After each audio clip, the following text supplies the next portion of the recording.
Ladies and gents, this might be a long video. There might be a lot to talk about. There is a lot to talk about, let's be honest. Get you a ghost or a caffeine beverage because this is a lot to take in and it's a lot changing. So, bear with me. This is a lot of stuff we're getting for Season 19. Crack a code. Oh, it's spilled. Okay, well, alright, it's fine. What's my monitor? Oh, it's all over my monitor. Okay, cool, sick. Conduit. The newest legend to the Apex games. She looks like a really good character. I'll be honest with her. She is a healer, specifically a shield healer. And this is the first and only shield healer we have other than Wattson with her Wattson gen. But that's not specifically what Wattson is made for. She's not a healer. From what I've seen, I'm interested. I like the idea. The abilities are a lot better than what I thought they were going to be. Her tactical ability.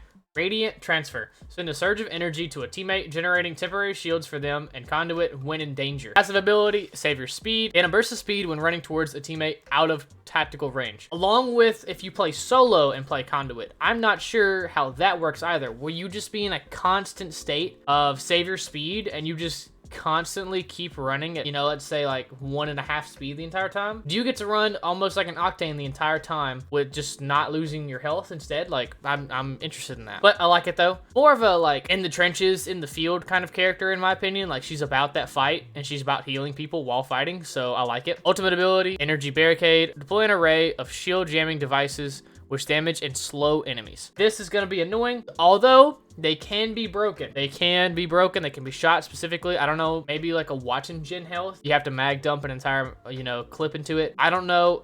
What was it like? It was like 6 of them in the trailer, and you could launch them pretty far, to my knowledge. Any games with her, being able to tactically heal teammates. And if you want to wide swing a little bit to get a peek and then run back really fast, you can. If it's a 3v3 end game and if it's a very small enclosed space, all you have to do is send that out because they can't shoot all of them in time. So one of the 3 teammates is going to get hit by it. It could just change the game right there alone, right there. That 3v3 turns into a 1v3 in like 10 seconds at most. So she looks like a good character. And that's weird because we haven't had like a good new character in a minute, to my knowledge. I can't think of the last character where I was like, oh, a brand new character and they're good? Sick. I can't think of that. We had to remake Revenant to have a good new character. Along with that, Apex, EA themselves have officially announced cross progression. This is something that the community has been waiting for a very long time now. They have been teasing at it, what, 2-3 years? It was a long time ago.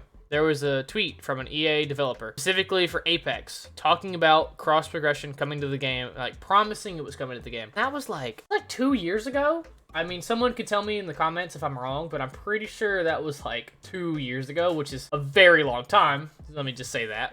That is crazy. That's an EA fashion though. Come on, let's be honest. With the launch of Apex Legends Ignite, we are excited to be bringing cross progression to Apex Legends. Cross progression will be rolling out across existing platforms and players will be phased in over a period of time in order to ensure stability for this anticipated feature. So they know it's anticipated. Like they said, this is going to be a kind of slow process probably, but over the time of you wanting to be pretty much merged with what other console you're playing on to PC or whatever, it will happen over time. It's not going to be immediate, but it's going to happen. Content, cosmetics, unlocked legends, and inventory will be the same across platforms except for platform exclusives. Currency, Apex coins, PC, Xbox, PlayStation, same balance across platforms. Nintendo purchases and earned remain exclusive to Nintendo. So they're not doing the Nintendo to the other 3 main platforms. Crafting material, legend tokens, heirloom shards, EA account bound, same balance across platforms. And I will admit, this is very annoying. So let's say on the Xbox account, right? Let's say I've put in 1,000 hours and I unlocked 2 heirlooms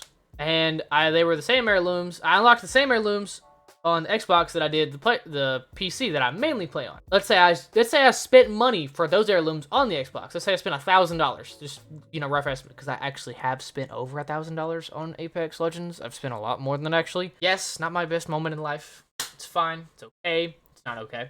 Don't do that. Don't be like me. I'm not gonna get refunded just for having duplicate content on other platforms and profiles. I am going to be bamboozled by the EA themselves. I will get no way, shape, or form a kickback. Kinda sucks for a lot of players because I'm sure a lot of players probably started on Xbox, started on PC, or started on Xbox, started on PlayStation, were having a lot of fun with it, and eventually they could have migrated to where they then put even more hours into it because they have above 60 frames, they have you know, 200 hertz. They have better graphics and stuff like that, and better performance in a way. So then they grind this account out, get it all the way up, and probably unlock other heirlooms and, you know, content essentially than they did on their Xbox account. So as long as their Xbox account was the primary platform, or if they get prompted to ask that, they can say that is the primary and that's all that remains, right? That's like the main thing that they get first. And then all the other stuff would come over from the Steam account and PC and EA account, right?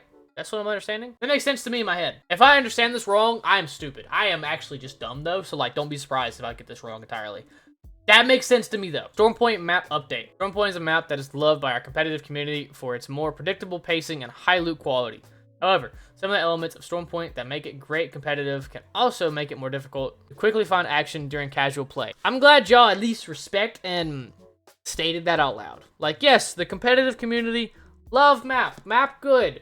Casual play, this map dog butt. This map is awful for casual. I'm just gonna say it. For ranked, yes, I agree. For ranked, playing Stormpoint was good. This brings us to the team's primary goal for this update, which is to improve the fun factor without sacrificing competitive integrity. To do this, we've taken the following actions. Add attractive central POIs for players searching for combat. Watson's Pylon and CETO Station provide central hot drops for players looking to fight early. Reduce overall map size to improve mid-game pacing. Significant map size reductions to both the southern coastline and northern mountainous areas. Make these zones more attractive for early combat and reduce the overall distance between squads. Reduce friction of central rotations with CETO stations replacing Prowler Island and a reworked Prowler-less Forbidden Zone. Rotations through the center of the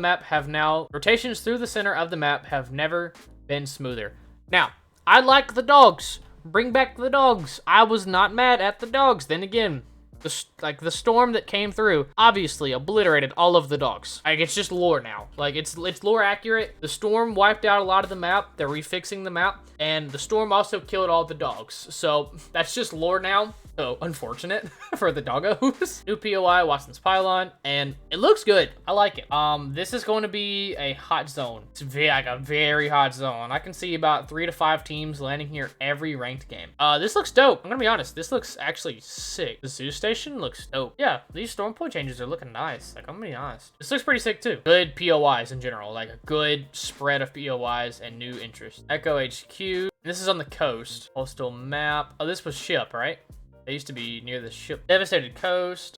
Dude, end games here are going to be sick. I'm gonna be honest, because you could have 2 teams up top in that floating building right there where the crane is, and luckily there's zip lines very easily to get to both of them. But you could have 2 teams in there sharing space, like, you know, fighting each other, and you could have a team on top of them shooting down at people, hopefully not, you know, getting jumped at by a team. You could have 2 teams down here taking these 2 buildings, well, hopefully just one of them, because this is missing his roof right there. You have 1 team beneath them.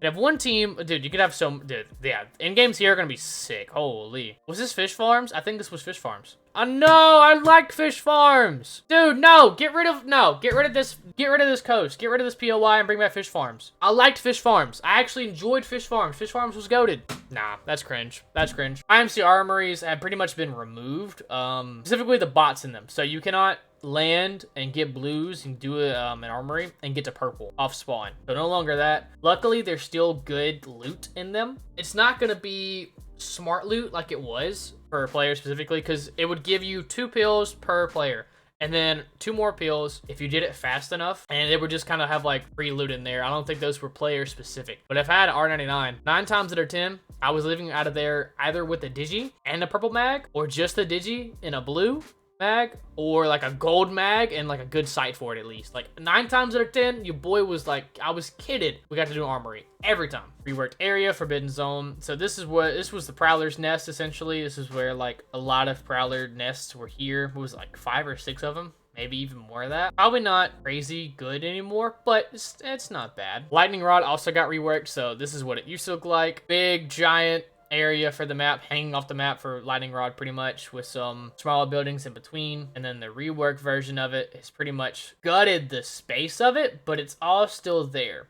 Like, Lightning Rod is still there. Lightning Rod is still big chillin'. It's still there. And Lightning Rod connects to Zoo Station. So it's just been shortened. Like, the map has just been, like, they pulled it in a little bit. Anti-cheat updates. New in-match notifications. A new feature that launched during Resurrection is live in-game notifications for banned players. This notification will appear in the kill feed when a player in your current match has been removed. And it gives an example. Red Spider was removed from the match. Ranked. New feature. Promotional trials. In Season 19, players will enter a promotional trial state when they reach a peak of their tier. During a trial, LP loss and gains are frozen, allowing the players to focus on completing the trial. Okay, I like that. Completing the conditions of a trial within the given match count limit, either by winning a game or completing the alternative, will allow promotion into the next tier with a 250 ladder point promotional bonus. Failing to complete the trial within the match limits results in a trial ending and a loss of LP based on the player's performance. Trials are time limited to 5 matches, increasing by 1 game each time a player fails and then re-enters the same trial, up to a max of 10 retries. Promotional trials are skipped during provisional matches. And then we have a rank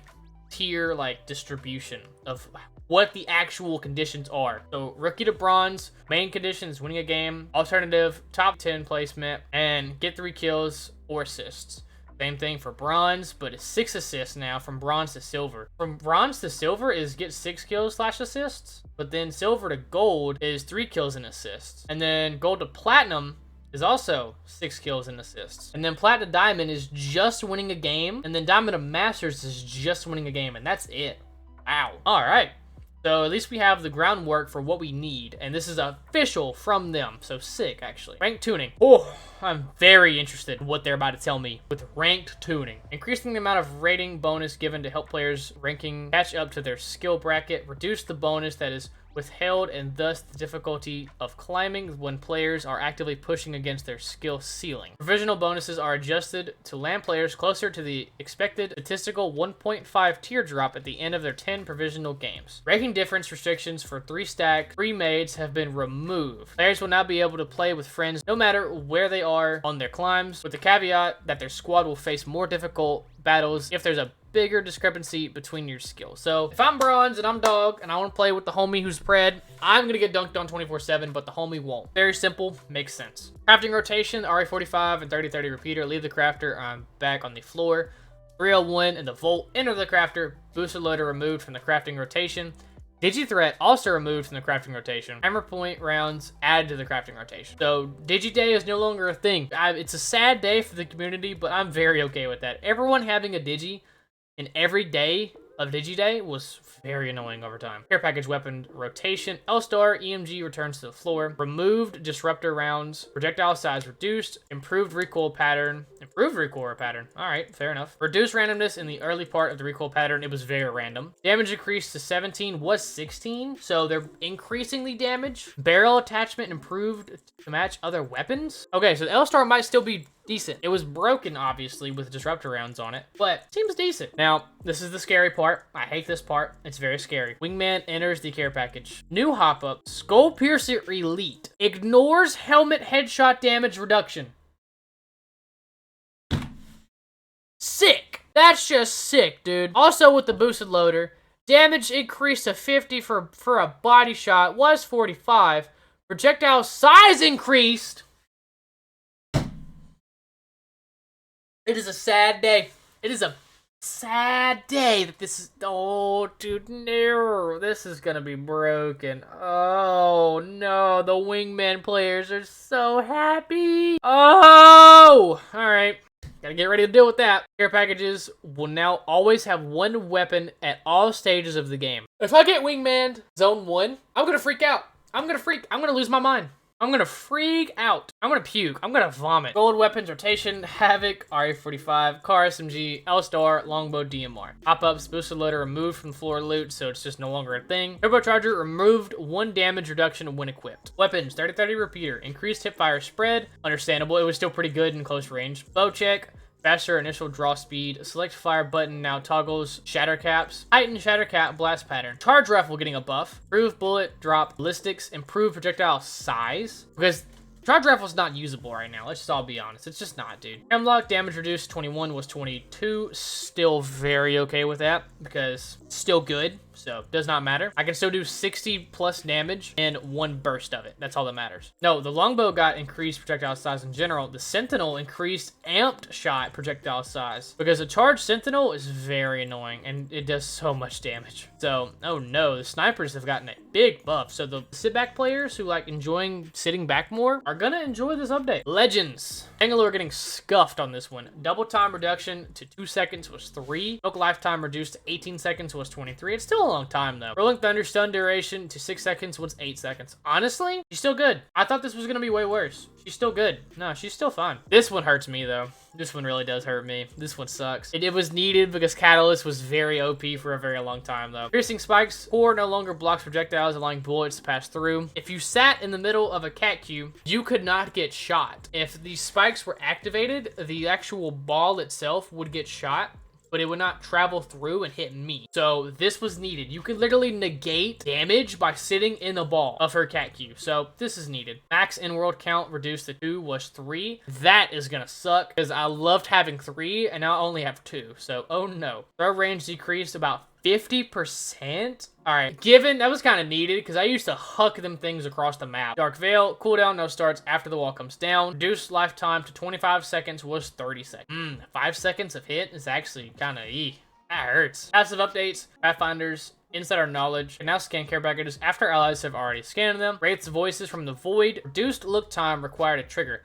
Feels more reliable and consistent. I don't know if that's real because her passive is just absolutely awful. So does that mean if I like look in the direction of a Wraith for like a second, she's gonna like get it and the voice is gonna be like, hey, someone's looking at you. Watch out. Is that how that works? Ultimate updates, Newcastle's castle wall, reduce recovery time on landing, increase max leap height. A good little buff for him.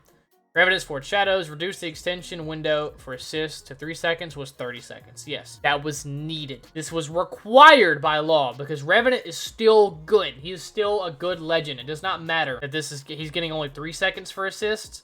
He is still a good legend, but having 30 more seconds after an assist was arguably stupid. Vanda's Sniper Mark bullet count increased to 6 was 5, so she's getting a little buff too. Maps, Olympus addressed the number of bugs and rat spots, addressed known exploits to get underneath the map. Very nice. World systems. Players now respawn with shields and weapons that they had when they were eliminated. Both shield and helmet levels are preserved. Valk shield is reset to white. Backpacks are removed. Inventory will contain some ammo of their weapons, 2 syringes, and 2 shield cells. Weapons are maintained unless that weapon is a care package weapon, and all the weapon attachments are removed, including from kitted weapons. Replicator, ring console, and survey beacon spawn rates have returned, being even across all POIs. This is actually, in my opinion, a really good update because every time I got respawned, unless it was just free, unless we were across the map in zone 2 healing with a crafter and stuff, we were dead because we had no chance to fight. We had no weapons. We had to find weapons. We had gray shields, so we were already dead. It did not matter, dude. This was gonna make it better for people getting respawned and not getting inted immediately and W keyed and dying just because they happen to get respawned.